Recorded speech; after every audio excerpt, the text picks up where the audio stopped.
दोस्तों पिछले कुछ सालों से हमारे देश के वैज्ञानिक दिन रात एक कर कई घातक और ताकतवर हथियारों को तैयार कर रहे हैं। भारत के वैज्ञानिकों ने अब तक भारत को एक से बढ़कर एक हथियार बना कर दिया है, चाहे वो मिसाइल हो, टैंक हो, फाइटर जेट हो या फिर एडवांस डिफेंस सिस्टम। भारत के वैज्ञानिकों ने अब तक जिस भी हथियार को बनाया है उन सभी हथियारों ने दुनिया को हमारी असली ताकत दिखाई है, जिन्हें देख कई देश तो उन हथियारों को खरीदने के लिए लाइन में लगे हुए हैं, जिससे यह साफ हो जाता है कि भारत भी घातक हथियारों को बनाना जानता है और उनका इस्तेमाल भी करना जानता है। अभी भारत के वैज्ञानिक कई हथियारों को बना रहे हैं, जिसमें से एक ऐसा हथियार है जिसे असल में भारतीय वायुसेना का भविष्य का हथियार माना जा रहा है। तो दोस्तों आज के इस वीडियो में हम भारत के एक ऐसे ही भविष्य के हथियार के बारे में जानेंगे जिसका नाम है कैट्स प्रोग्राम। कैट्स प्रोग्राम के बारे में ज्यादा जानने के लिए वीडियो के अंत तक बने रहें। दोस्तों आपको जानकर खुशी होगी कि भारत के इस प्रोजेक्ट को काफी बड़ा बूस्ट मिलने जा रहा है। दरअसल हमारे देश के वैज्ञानिक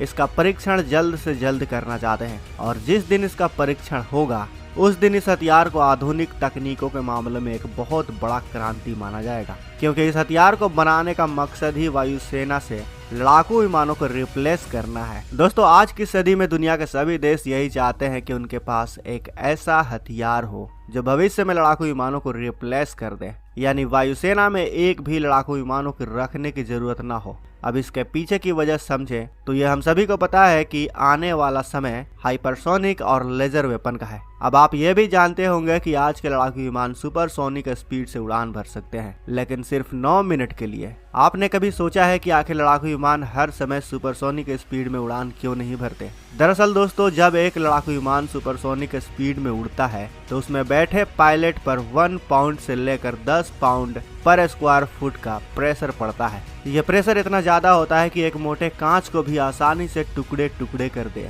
ऐसे में भविष्य में पायलटों का हाइपरसोनिक लड़ाकू विमानों को उड़ाना काफी खतरनाक होगा, क्योंकि इंसानों के इंटरनल ऑर्गन्स हाइपरसोनिक स्पीड का प्रेशर झेल नहीं सकते। ऐसे में AI बेस्ड हाइपरसोनिक लड़ाकू विमान काफी फायदेमंद होगा, साथ ही हमारे पायलट की जान भी नहीं जाएगी। यही वजह है कि पूरी दुनिया AI बेस्ड विमानों को बनाने की कोशिश कर रहे हैं। यहाँ तक कि अमेरिका ही सिर्फ एक ऐसा देश है जिसके पास अभी AI based B-21 lancer bomber विमान है। और जब बात आती हो शक्ति प्रदर्शन की तो भारत पीछे कहां रहने वाला है। भारत के HAL ने साल 2019 में दुनिया के सामने कैट्स प्रोग्राम को रखा था।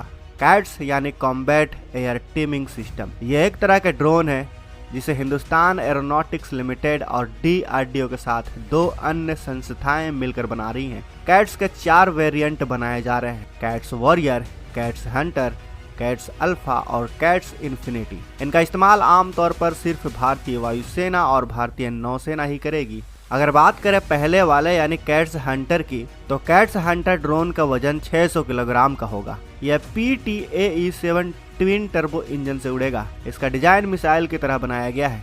यह दिखने में बिल्कुल मिसाइल की तरह दिखेगा, जिसे stand of air launch cruise missile की तरह दागी जा सकती है। इसे भारतीय वायुसेना अपने फाइटर जेट मिराज 2000, जगुआर या सुखोई Su-30 MKI में भी लगा सकती है।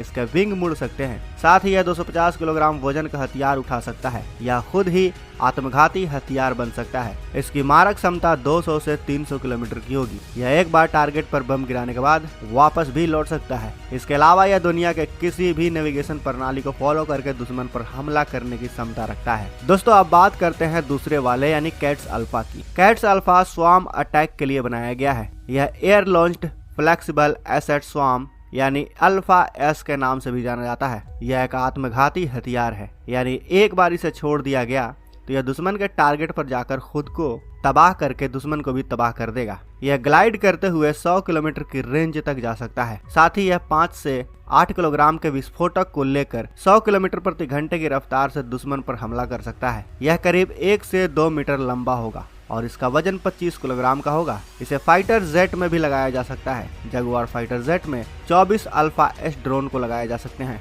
जबकि सुखोई फाइटर जेट से 30 से 40 अल्फा ड्रोन दागे जा सकते हैं। अब बात करते हैं तीसरे वाले की यानी कैट्स इन्फिनिटी की। इसे new space research and technology विकसित करने में लगी हुई है। यह हाई एल्टीट्यूड सूडो सैटेलाइट यानी हैप्स के तौर पर उपयोग की जाएगी। यह ऐसा ड्रोन होगा जो 70,000 फीट की ऊंचाई पर 3 महीने तक लगातार उड़ान भरता रहेगा। इसका वजन 500 किलोग्राम का होगा यह इतनी ऊंचाई से लगातार निगरानी कर सकता है। इसका विंग स्पैन 50 मीटर का होगा। साथ ही इसकी क्रूज स्पीड 90 से 100 किलोमीटर प्रति घंटे की होगी। इसका मुख्य काम जासूसी और निगरानी करना होगा। भविष्य में इसे हमला करने के लिए भी तैयार किया जा सकता है। अब बात करते हैं चौथे वाले की, यानी कैट्स वॉरियर की। कैट्स वॉरियर भारत का वही ड्रोन है जिस पर पूरी दुनिया की नजरें, क्योंकि अगर कैट्स वॉरियर सफल रहा तो इसी के तर्ज पर और तकनीक पर भविष्य के AI based hypersonic fighter jet बनाए जा सकते हैं। DRDO के लक्ष्य ड्रोन की तरह ही HAL के कैट्स वॉरियर ड्रोन में भी PTAE-7 ट्विन टर्बो इंजन लगा हुआ है। यह वॉरियर ड्रोन 2 से 4 का फॉर्मेशन बनाकर हमला करेंगे। यह स्टेल्थ ड्रोन है, यानी ये आसानी से रडार को धोखा देने में माहिर होंगे, जो 150 किलोमीटर की रेंज तक दुश्मनों पर निगरानी, जासूसी, हमला और आत्मघाती हमला करने में सक्षम होंगे। सुसाइड मिशन पर इनकी रेंज को बढ़ाकर 700 किलोमीटर तक किया जाएगा। यह ऐसा ड्रोन होगा जिसमें 2 कैट्स अल्फा ड्रोन भी भेजे जा सकते हैं। यह इन ड्रोन को दुश्मन पर दाग कर वापस आ सकता है अगर रेंज 350 किलोमीटर की हो तो। HAL में इस ड्रोन के लिए भारत सरकार ने 390 करोड़ रुपए का निवेश किया है। दोस्तों, देखना यह होगा कि इन सभी ड्रोन्स को, AI बेस्ड ड्रोन को भारत कब तक बना पाएगा। खबरों की माने तो भारत इन सभी ड्रोन्स को 2024 में बना लेना चाहता है, लेकिन कई रिपोर्ट्स में यह भी खबर निकलकर सामने आ रही है कि इन सभी ड्रोन्स को बनने में भी वक्त लग सकता है। वैसे दोस्तों, आपके हिसाब से इन सभी ड्रोन्स को कब तक बना लेना चाहिए? इन सभी ड्रोन्स को भारतीय वायुसेना में कब तक शामिल कर लेना चाहिए? क्या लगता है आपको? 2024, 2025 या 2026 कब तक शामिल कर लेना चाहिए? कमेंट बॉक्स में अवश्य बताएं। साथ ही इन सभी हथियारों के बारे में जानकर अगर आपको अच्छा लगा है तो इस वीडियो को लाइक करें, शेयर करें, और अगर आपने अभी तक इस चैनल को सब्सक्राइब नहीं किया है तो इस चैनल को सब्सक्राइब कर लें ताकि हमारी आने वाली वीडियो को आप मिस ना कर सकें।